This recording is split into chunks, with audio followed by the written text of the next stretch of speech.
Diferentes el opinión del dos mayores acerca con el propósito del Departamento de Salud para distribuir condoms con mga estudyante na secundaria y na kolehiyo. Parte este de la advokasya de la ahensya kontra mga enfermedad de sexually transmitted y teenage pregnancy.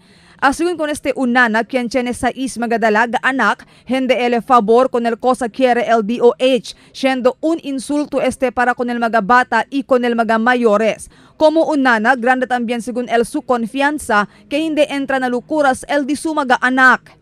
Hindi naman ako pabor doon kasi yung parang mahirap kasi parang insulto na yun sa mga dalaga, no?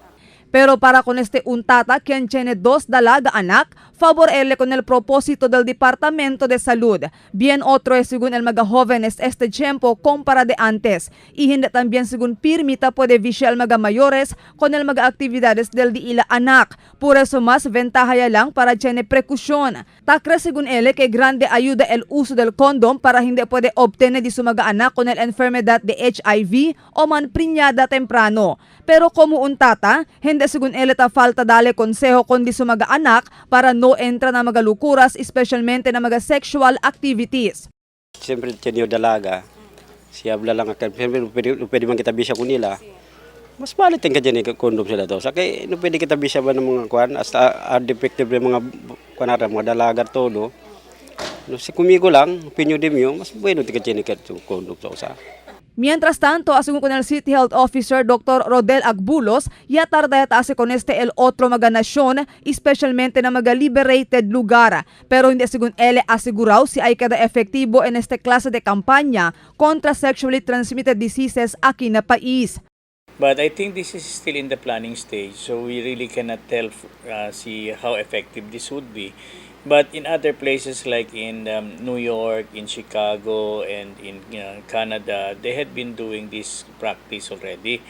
But I think it is in this country na alto el caso del youth also na HIV/AIDS, pati sabi ko has been liberated sa mga lugar, no? And I do not know how it will be acceptable na Pilipinas, no?